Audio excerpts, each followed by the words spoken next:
जो बिल्कुल कमजोर विद्यार्थी है, लीख लोढ़ा पढ़ पत्थर, पत्र लेखन और आवेदन पत्र लेखन हम बताएं वही चीज लिखना है। समाज कैसे चलेगा? बिना स्त्री पुरुष के चलेगा? हाल नहीं करना है। कितना लोग कहते हैं जा तेरे हो कोई नहीं जरूर तो जा तेरे को हो बात है, अरे हो जा तेरे को हो इसे क्लियर है। तो आप भी फर्स्ट डिवीजन ला सकते हैं। ये मत सोचिए कि मेरा नहीं आएगा, मैं तो कमजोर हूं, क्या करूं क्या ना, ऐसा बिल्कुल मत सोचिए। और क्या करेंगे कि आपको बेहतर नंबर आएगा?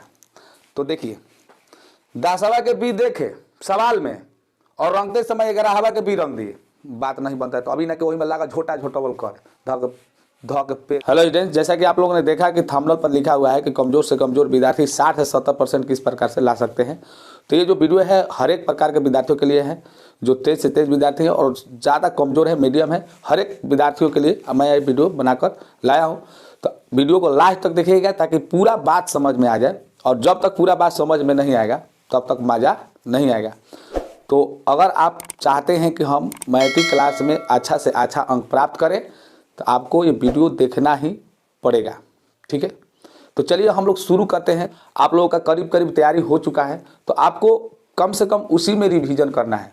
अच्छा, लगभग सभी के पास एडमिट कार्ड मिल गया होगा या किसी किसी के पास बाकी भी होगा।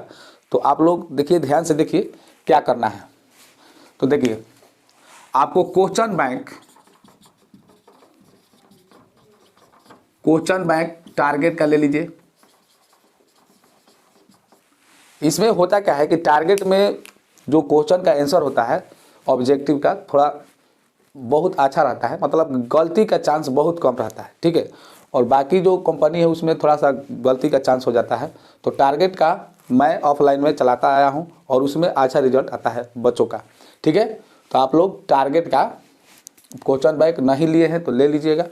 अच्छा, क्वेश्चन बैंक से पढ़ाई कीजिए और जो गाइड है, गाइड से भी आप पढ़ सकते हैं। अगर आप ज़्यादा अंक लाना चाहते हैं, बहुत ज़्यादा 4.5 पार करना चाहते हैं, 4.25 लाना चाहते हैं, 490 प्लस करना चाहते हैं, तो आपको उसके लिए आपको अधिक से अधिक पढ़ाई करना होगा। अब तो समय बहुत निकल चुका, आप पढ़ाई कर भी लिए होंगे, ठीक है।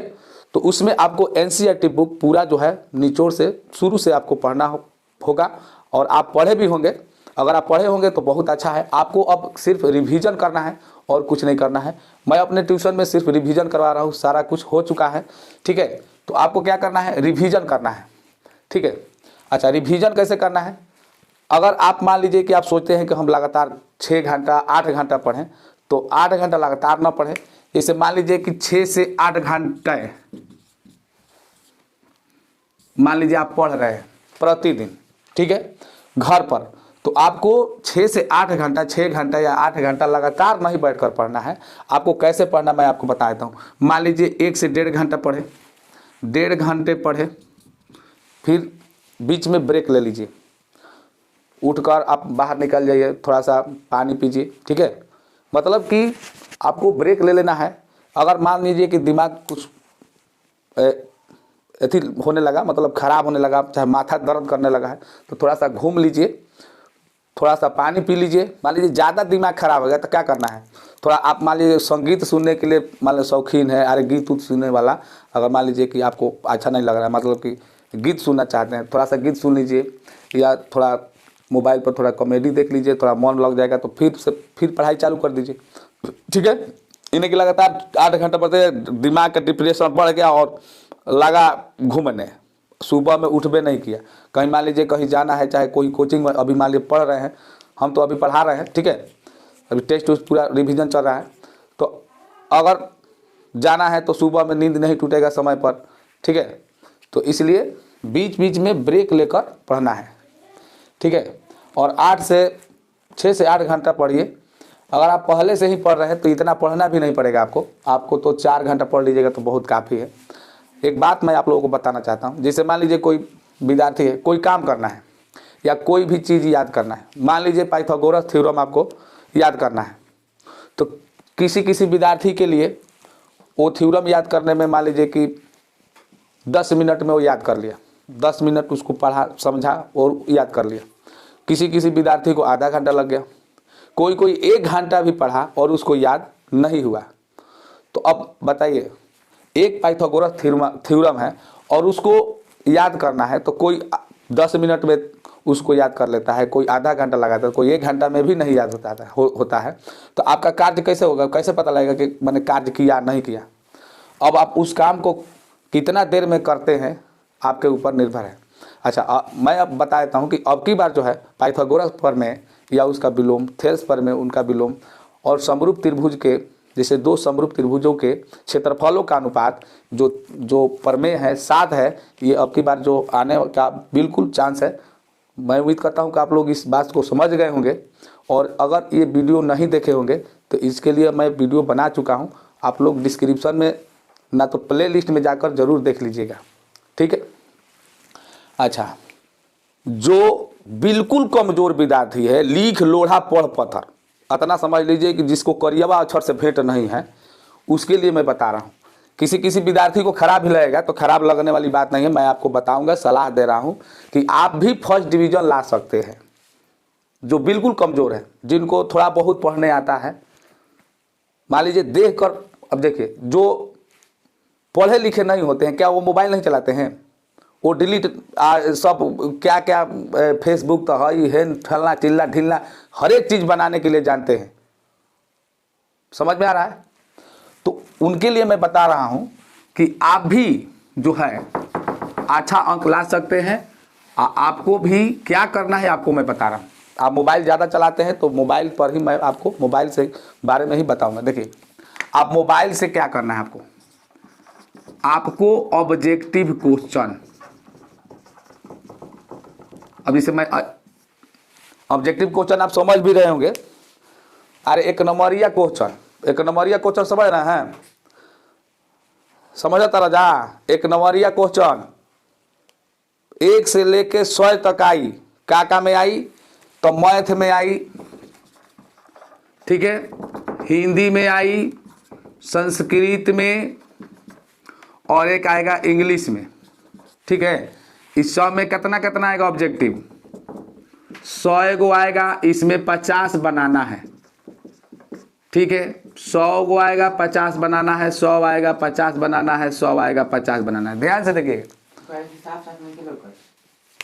क्वालिटी बढ़ा कर देख लीजिएगा अगर नहीं दिखाई दे रहा तो। देखिए 100 में 50 बनाना है, ये 4 विषय में, मैथ, हिंदी, संस्कृत और इंग्लिश, और 2 विषय है आपका साइंस है SCIENCE। साइंस में 80 क्वेश्चन में से कितना बनाना है? 40, यानी कि 80 क्वेश्चन आपको आएगा ऑब्जेक्टिव। हमने क्या बता रहा है? ऑब्जेक्टिव के बारे में अभी मैं बता रहा हूं, ठीक है, ऑब्जेक्टिव क्वेश्चन के बारे में। और एक होता है सोशल साइंस, इसमें आपको कितना बनाना है? इसमें भी 80 में से 40 बनाना है, ठीक है। अगर आप ऑब्जेक्टिव बना लेते हैं, अब देखिए मान लीजिए इसको हम ऑब्जेक्टिव को जोड़ते हैं, इंग्लिश को हटा दीजिए क्योंकि इंग्लिश का नंबर नहीं जोड़ा जाता है डिवीजन वाले में, ठीक है। तो 55 है 15, 5 का 20, अब 20 और 3 23, 230 नंबर हो गया। अरे ये 150 हुआ, और ये आपका कितना हो गया? 80, 8 5 13 230 हो गया, ठीक है। 230 नंबर आपका आ गया। अच्छा, इसमें आपको 20 नंबर का प्रैक्टिकल भी रहेगा। प्रैक्टिकल में तो लिखना नहीं, उसमें नंबर मिल जाता है। तो मान लीजिए कि कितना भी नंबर मिलेगा तो दोनों मिलाकर आपको 38 या 36 नंबर जरूर मिल जाएगा, ठीक है। तो 36 इसको जोड़िए, 3 3 6, अब बताइए 266 नंबर हो गया। अब 60% में कितना कम है? मात्र 34 नंबर कम है, यही ना कम है।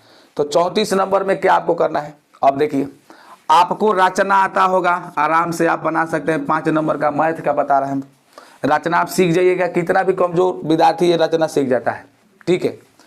उसके बाद क्या सीखना है आपको? मैं अभी हमने प्रमेय बताया, अगर आपको प्रमेय नहीं याद होगा तो आप उस प्रमेय को, अच्छा और भी चीज है आपको मैं बता रहा हूं। चलिए, रचना आप 5 नंबर का कर लीजिएगा, ये हो गया मैथ का चीज। हिंदी में आपको क्या है? हिंदी में 20 नंबर का क्वेश्चन आता है, 20 नंबर का, जो उसी में पासेज रहता है। पासेज पूरा दिया रहेगा, उसी में नीचे क्वेश्चन दिया रहेगा 5 को, और उसी में से खोज के लिखना है। तो पांचों क्वेश्चन का आप लिख दीजिए आराम से, उसी में से आंसर लिखना है आपको, तो कहीं चोरी ही नहीं करना है, ठीक है। अच्छा, 2 पैसेज दिया रहेगा, समझ रहे हैं, एक जगह 10 नंबर का, फिर एक जगह 10 नंबर का।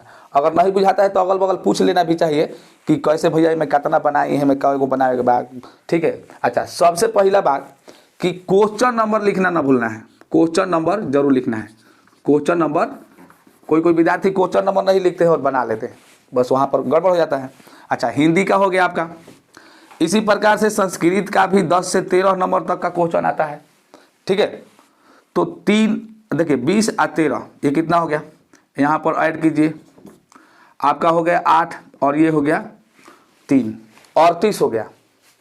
और भी बहुत सारा चीज़ है। अच्छा, मान लीजिए कि आप कोई सब्जेक्टिव लिख रहे हैं, चाहे अनुच्छेद है, संस्कृत में आइए, संस्कृत में अनुच्छेद आपको बिल्कुल नंबर दिया जाएगा, जो अनुच्छेद हम बताए हैं, गेसिंग किए हैं, आप वो चीज़ देख लीजिएगा। मेरे चैनल पर नए हो तो सब्सक्राइब कर लीजिएगा, उसमें आपको सारा कुछ चीज़ मिल जाएगा, पूरा तैयारी, ठीक है। अनुच्छेद आपको कितना नंबर का आ जाएगा, 7 नंबर का आ जाएगा, 7 या 6 नंबर का आता है, ठीक है। अनुच्छेद 7 नंबर का आता है। अनुवाद आपको वही आएगा लगभग 6 नंबर का, वो हो गया, ठीक है। अनुच्छेद, अच्छा, पत्र लेखन और आवेदन पत्र लेखन हम बताए हैं, वही चीज़ लिखना है आपको, दूसरा कुछ लिखना ही नहीं है। तो 10 नंबर हो गया। अगर आप इस प्रकार से चाहिएगा तो आप नंबर ला सकते हैं बहुत सारा कुछ।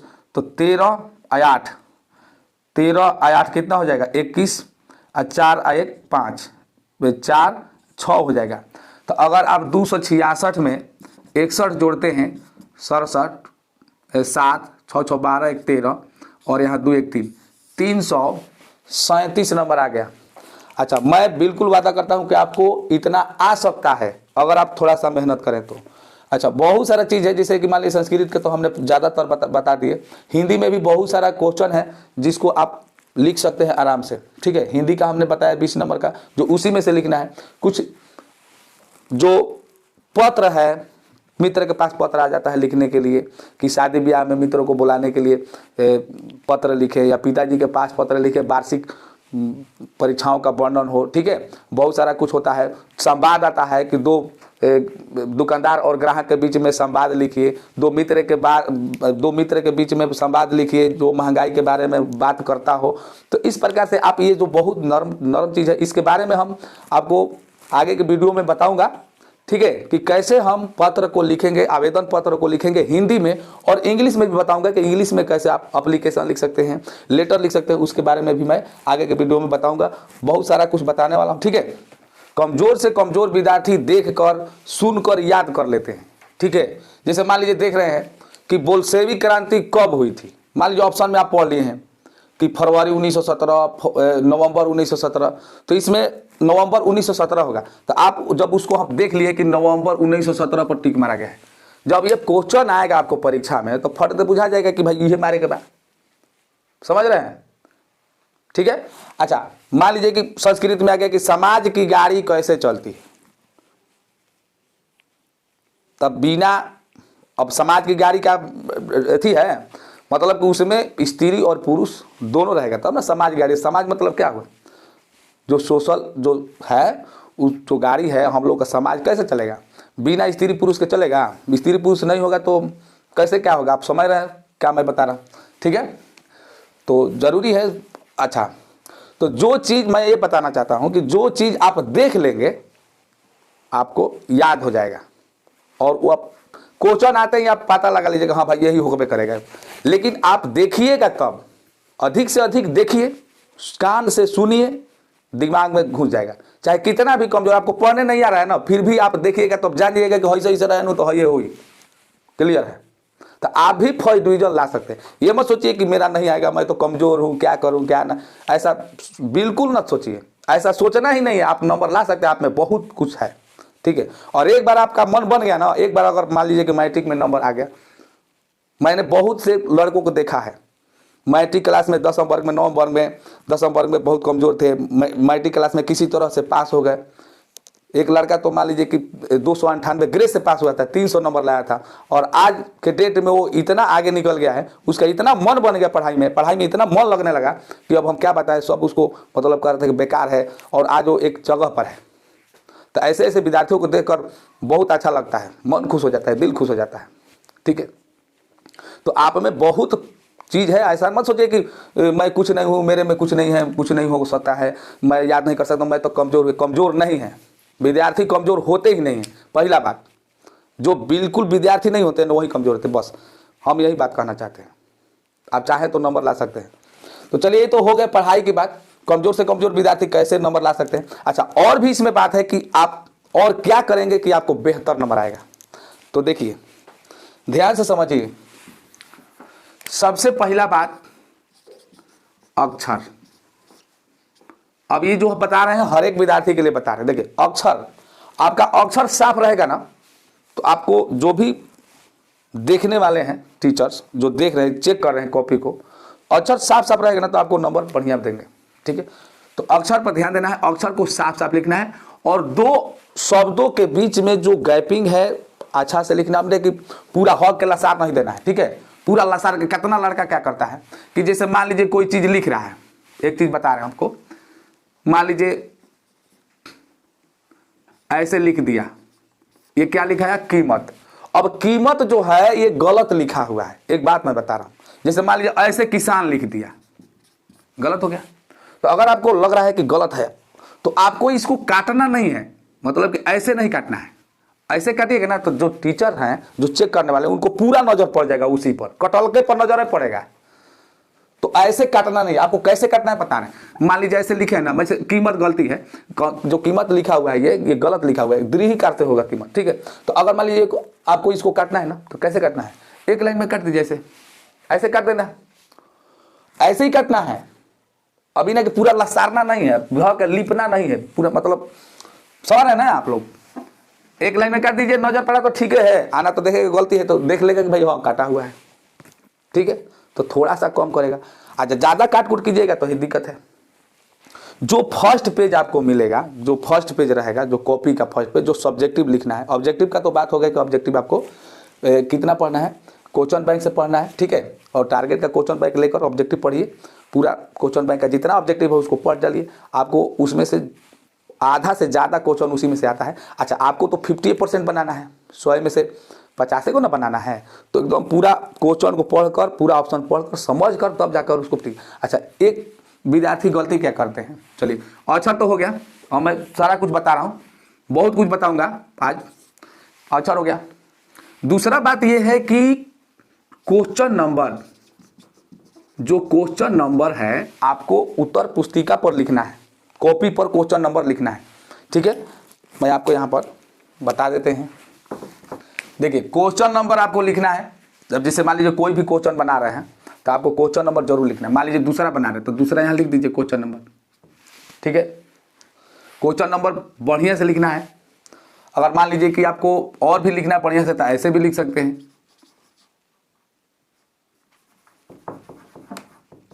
क्वेश्चन नंबर 2, फिर यहाँ से लिखना स्टार्ट कर सकते हैं, कोई दिक्कत नहीं है। लेकिन क्वेश्चन नंबर लिखने के लिए ये जो हसिया बनाया हुआ है, चौथाई बनाया हुआ है, आपको क्वेश्चन नंबर इसी में लिखना चाहिए। जैसे मैं आपको यही सलाह दूंगा। ऐसे वास्तव में यहाँ पर क्वेश्चन नंबर लिखना गलत भी हो सकता है। ठीक है, किसी किसी मेरिट में हम कोई लोग दिखाते हैं कि यहाँ पर ऐसे क्वेश्चन नंबर लिखा हुआ रहता है, तो ऐसे नहीं लिखना चाहिए, मैं आपको सलाह नहीं दूंगा। अच्छा, क्वेश्चन नंबर हो गया। तीसरा बात कि OMR पर आप रंग रहे हैं, तो क्वेश्चन नंबर को ध्यान से देखिए, कौन क्वेश्चन नंबर हम टिक लगाए हैं, कि मतलब कि मान लीजिए कि 10वां के पहला लगाए हैं, 10वां के A लगाए हैं कि B लगाए हैं, ये ध्यान देना है। मान लीजिए कि 10वां क्वेश्चन का आप देखे हैं कि B सही होगा, ठीक है, और आप जब OMR पर रंगने लगे तो 11वां के B रंगने लगे। समझ में आ रहा क्या कर रहे हैं? 10वां के B देखे सवाल में और रंगते समय 11वां के B रंग दिए।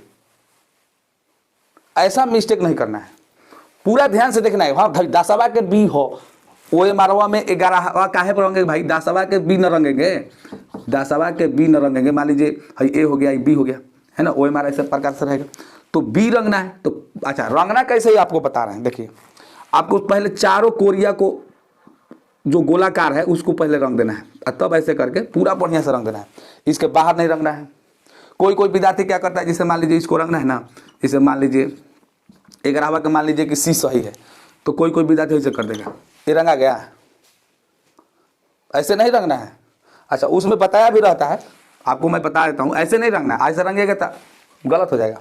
अच्छा, मान लीजिए कोई और भी है OMR में, जैसे कोई कोई विद्यार्थी क्या करता है कि ऐसे टिक लगा देगा, ऐसे टिक नहीं लगाना है। मान लीजिए कि गलत हो गया तो आप सोचेंगे कि ये तो नहीं है, लेकिन अगर इस पर अगर थोड़ा सा भी अगर इस पर दाब पड़ गया, ऐसे ऐसे पड़ गया, सही आंसर मान लीजिए डी हो रहा है चाहे ए हो रहा है, तो अगर ये पर टिक ऐसे मारते हैं तो आपका गलत हो जाएगा, क्योंकि दोनों रंगा जाएगा, दोनों को बता देगा।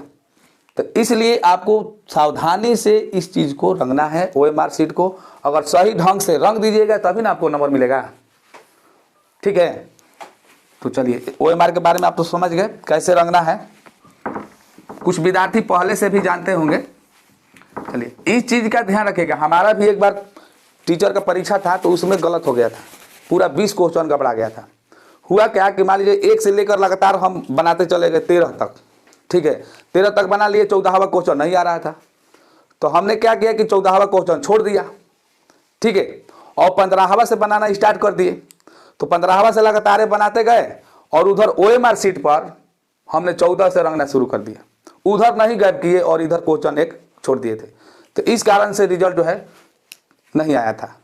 20 क्वेश्चन मेरा बिल्कुल घबरा गया। जब 20 क्वेश्चन घबरा गया तब जा करके देखे आप बहुत मेहनत किए थे, मैथ का क्वेश्चन था, ठीक है, और उसमें कुछ और भी दूसरा विषय भी था, उसमें कुछ साइंस का भी क्वेश्चन था, और यहाँ पर पढ़ा था DK कार्मल, आपको ओवरव्यू बता रहे हैं आ रहा।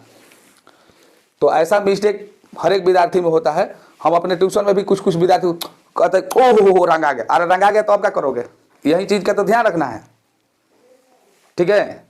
जब दूध से मुंह जलता है तो छाछ को भी फूंक कर पीना चाहिए। तो अभी तो आप लोगों को जला नहीं है, तो ऐसा कीजिए कि जलने नहीं दें, ठीक है। अच्छा, पहले आप लोग क्या कीजिएगा कि मान लीजिए पढ़ लिए हैं तो घर पर भी आप इस चीज का सेल्फ स्टडी कीजिए, सेल्फ चेक भी कर सकते हैं। मान लीजिए कि टारगेट का मॉडल पेपर लिए हैं या इंटरनेट का मॉडल पेपर है, आप 5 मॉडल पेपर पढ़ लिए। पढ़ने के बाद आप किसी एक को कुछ दिन के बाद, मतलब हर एक विषय का होता है मॉडल पेपर 5-5 सेट रहता है, तो आप उसको अपना से OMR पर रंगे, और रंगने के बाद देखिए कितना आपका सही हुआ, क्या मिस्टेक किए हैं, और समय बिल्कुल आपको उतना ही लेना है, कम से कम 10-15 मिनट कम लेना है। जो बिहार बोर्ड दे रहा है समय, उससे 10-15 मिनट आपको कम लेना है। आप उस प्रकार से सेल्फ स्टडी कीजिए, खुद से तैयारी कीजिए। आप खुद से नहीं तैयारी कीजिएगा तो आपका दूसरे पर निर्भर नहीं रहना चाहिए, दूसरे पर निर्भर रहने से आपका रिजल्ट अच्छा खराब भी हो सकता है, ठीक है। अच्छा, क्वेश्चन नंबर का ध्यान रखना है, प्रश्न संख्या का ध्यान रखें। चौथा नंबर में सटीक आंसर लिखें, सटीक उत्तर। 5वां नंबर पॉइंट बनाकर आंसर लिखेंगे तो ज़्यादा अंक आएगा, पॉइंट बनाकर लिखना है। मान लीजिए आ गया कि कार्ल मार्क्स की जीवनी लिखें, तो अब कार्ल मार्क्स की जीवनी लिखना है आपको सोशल साइंस में, तो आप उसको पॉइंट बनाकर लिखिएगा तो आपको अच्छा अंक आएगा। जैसे निबंध आता है, जैसे कैसे दिया जाता है विचार बिंदु, मान लीजिए विज्ञान अभिशाप या वरदान आ गया, तो उसमें लिखा रहता है ना कि विज्ञान क्या है या भूमिका, ठीक है, या किसी महापुरुष पर आ गया तो पहले उनका जन्म क्रम लिखा जाता है, भूमिका हो गया, लास्ट में उपसंहार, जैसे पॉइंट बनाकर उसमें तो विचार बिंदु दिया रहता है। अगर आप हर एक क्वेश्चन का पॉइंट से लिखिएगा आंसर तो आपको अधिक से अधिक अंक आएगा, इसका मैं गारंटी देता हूं। अच्छा, ये सब तो लिखने की बात हो गई। अब आगे आप लोगों को मैं बता रहा हूं, जैसे मान लीजिए आपके पास एडमिट कार्ड आ गया, अभी नहीं आया है तो आ जाएगा। तो जब एडमिट कार्ड आ गया तो सेंटर आप उस पर देखेंगे सबसे पहले सेंटर मेरा कहाँ पड़ा है। तो अगर आप पहले से भली भांति जानते हैं कि ये सेंटर है यहाँ, आप वहाँ पर अगर पहले भी गए हैं तो आपको वहाँ जाने की कोई ज़रूरत नहीं है, परीक्षा के दिन भी जा सकते हैं। लेकिन अगर आप नहीं गए हैं तो आपको वहाँ जाना चाहिए परीक्षा से पहले। जैसे मान लीजिए कि 17 से परीक्षा या 14 से परीक्षा है तो आपको पहले जाना चाहिए, 2-4 दिन पहले चले जाइए, वहाँ पर देख लीजिए, ये सेंटर देख लीजिएगा तो आपको ज़्यादा आपको दिक्कत नहीं होगा। अच्छा, दूसरा बात कि परीक्षा जब शुरू हो गया तो परीक्षा देने जाना है कम से कम समय से आधा घंटा पहले, समय से आधा घंटा पहले वहाँ पर पहुँचना है। आप 45 मिनट पहले भी पहुँच सकते हैं, पहला दिन 1 घंटा भी पहले पहुँच जाइए, कुछ वहाँ के बारे में आप जान जाइएगा। 5 मिनट अगर भी लेट हो जाता है तो विद्यार्थी को थोड़ा दिक्कत हो जाता है, ठीक है। अच्छा, परीक्षा पर पहुँच गए। अच्छा, जब गेट खुला, मान लीजिए कि आपका गेट खुल रहा है 9:30 बजे, तो 9:30 बजे खुला तो आप हबड़ा कर ढुकने की जरूरत नहीं है कि सीट कहाँ है, आपका सीट लुटा नहीं जाएगा। आपका जहाँ सीट नंबर है वहीं पर आप बैठिएगा और वहाँ पर दूसरा कोई नहीं बैठेगा। तो इससे घबराने की कोई ज़रूरत नहीं है। कितने विद्यार्थी डर जाते हैं, डरना क्या है, कुछ नहीं डरना है, डरना ही नहीं है बिल्कुल। जैसे मान लीजिए कि 500 लड़का है उस सेंटर पर, तो आपको बिना घुसे हुए गेट बंद कर देगा? आप जब वहाँ पर हैं तो जैसे घुस रहा है, घुसे तो और पीछे पीछे जाके घुस जा, उसमें फ़ायदा क्या होता है मैं आपको बता रहा हूँ। फ़ायदा ये होता है कि कोई विद्यार्थी, जैसे मान लीजिए आप परीक्षा देने गए हैं तो आपके साथ में कोई आपका दोस्त संगतिया गया है, मोबाइल लिया है, तो कभी कभी क्या होता है कि 9:30 बजे परीक्षा जब से मान लीजिए कि गेट खुल रहा है तो 9:15 बजे ऑब्जेक्टिव क्वेश्चन मोबाइल पर ऑटोमेटिक आ जाता है कहीं ना कहीं से, है ना। तो आप मान लीजिए कि वहाँ रहिएगा तो आप लोग कुछ देखिएगा, पढ़ कर चले जाइए, उसको पढ़ लेना चाहिए, ठीक है। अभी ना कि 9:30 बजे खुला गेट है या 9:15 बजे उसी समय घुस गए, पीछे घुस से क्या दिक्कत है? 1 नंबर पर घुसना जरूरी है नहीं ना। तो मैं उम्मीद करता हूँ कि आप लोग बात को समझ गए होंगे कि क्या करना है। अच्छा, घुस गए, सीट नंबर देखे, वहाँ पर बैठे। जो अगल बगल के विद्यार्थी हैं, जहाँ बैठे हैं उसके अगल बगल जो भी जहाँ कहीं स्कूल के भी विद्यार्थी हो, आपको क्या करना है कि उनसे बना कर रखना है। मतलब कि झगड़ा डंटा नहीं करना है, प्रेम से बात करना है, ठीक है। लड़की हैं, झोटा झोटावल नहीं करना है। आपको बढ़िया से बात कीजिएगा तो आपको उससे हेल्प मिलेगा, आप भी उसको हेल्प कीजिए, क्योंकि सबका ज़िंदगी का सवाल है। मैट्रिक एक बॉर्डर की तरह होता है, अगर इस बॉर्डर को पार कर गए तो उसके बाद एक इंटर क्लास आ जाता है, ठीक है। और इंटर क्लास निकल गए तो उसके बाद तो टेंशन है ख़त्म, ठीक है। उसके बाद तो किताब धो के लिखना है, पढ़ना है। BA में तो कोई टेंशन नहीं है, ठीक है। इंटर तक ही थोड़ा सा मेहनत ज़्यादा करना होता है विद्यार्थियों को। तो आप अपने सीट पर बैठ गए और वहाँ अगल बगल से बना कर रखिए, ठीक है। झगड़ा डंटा करने की ज़रूरत नहीं है, बना कर रखिएगा तो वो हेल्प कर सकता है। आप भी उसको थोड़ा सा ऑब्जेक्टिव बता दीजिए, किसी का लाइफ का सवाल है, ठीक है। अच्छा, झगड़ा में कोई भी कभी कोई गाली दे देता है तो झगड़ा तो पहला नंबर तो आप इससे दूर रहिए, ठीक है। झगड़ा बिल्कुल नहीं करना है, उससे क्या होगा कि आपका लिखाएगा कम, दिमाग पर टेंशन रहेगा। तो टेंशन फ्री रहना है, परीक्षा हॉल में टेंशन फ्री रहना है। अच्छा, परीक्षा देने गए हैं तो ज़्यादा उल फाल नहीं करना है। कितना लोग कहते हैं जा तेरे हो कोई नहीं जरूर, तो जा तेरे को हो बात है, अरे हो जा तेरे को हो इसे को दे रहे जाओ रे। आप ऐसा करने की क्या जरूरत है? आप पढ़ कर गए हैं, सब धोवल धावल भैंस लेवाड़ मार दी। आप परीक्षा देने गए हैं तो शांति स्वभाव से स्थिर, दिमाग स्थिर रहेगा तब ना आप पढ़ा हुआ जो पढ़े हैं वो ध्यान में रहेगा। और पूरा हेजा को रहेजा ठोंगा मिलल कि ना मिलल, ये कौन काम है? किसी के अथी में गए, बात समझ में आ रहा है? तो ऐसा नहीं करना है। अच्छा, परीक्षा हॉल में बैठे हैं तो सबसे पहला काम करना है कि आपको जब कॉपी मिलेगा, OMR मिलेगा, OMR शीट जिस पर रंगना है आपको, तो सबसे पहला काम करना है कि जब सवाल मिलेगा ना तो सबसे 1 नंबर पर काम आपको करना है, ध्यान रखिएगा, आपको सेट कोड लिखना है। सेट कोड जैसे ABCDEFGH रहता है, तो इस चीज़ को आपको ज़रूर लिखना है। मान लीजिए आपका B है तो आप उसमें B लिखिए, G है तो G लिखिए। इस चीज़ का ध्यान रखना है। अगर ये नहीं लिखे आप, ऐसे तो जो एग्जामिनर जो परीक्षा जो वीक्षक हैं, जो गाइडिंग करते हैं, वो इस चीज़ का ध्यान रखते हैं बिल्कुल। अगर आपका नहीं लिखाया होगा तो ज़रूर आपको बोलेंगे। हो सकता है कि 1-2 चमेट दे भी दे, तो इससे बिना कि गुस्सा नहीं जाना है। आपका गलती है, नहीं लिखेंगे तो नहीं लिखे तो आप ही का ना गलती है।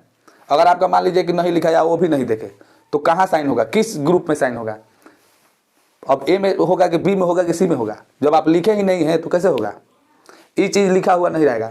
हो सकता है कि आपका नाम कॉपी पर जो है रोल नंबर रोल कोड हो सकता है कि लिखा आ जाए, लेकिन ये कोड नहीं लिखा जाएगा कि कौन सवाल आपको मिलेगा, A मिलेगा कि B मिलेगा, C मिलेगा, J तक मिलेगा, ए से जे तक, इनमें से कोई भी मिल सकता है। तो सबसे पहला काम तो ये जरूर लिखना है, इसको छोड़ना नहीं है, ठीक है।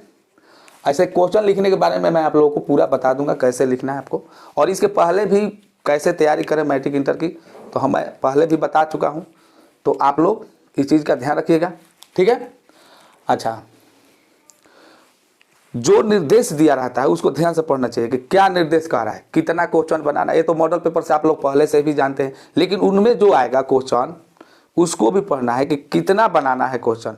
नहीं बुझाता है, नहीं पढ़ने आता है पूरा, मान लीजिए नहीं समझ में आ रहा है, तो आप दूसरे से भी हेल्प ले सकते हैं, पूछ सकते हैं, या जो गाइडिंग करते हैं उनसे भी पूछ सकते हैं इसमें क्या लिखाएगा, क्या बता दीजिए। रिक्वेस्ट कीजिएगा तो कोई भी आपको बता देगा। अभी ना कि बौकार बन के लगे के पूछे तो कोनो नहीं बताएगा। अच्छा, अगर मान लीजिए कि कुछ लड़की हैं जो कभी कोई कुछ कह दिया तो उसको बात नहीं बनता है, तो अभी ना कि वही में लगा झोटा झोटवल कर ध के पेड़ पार द झोटा, तो ऐसे दिक्कत हो जाएगा। पूरा पटका पटकौल नहीं करना है।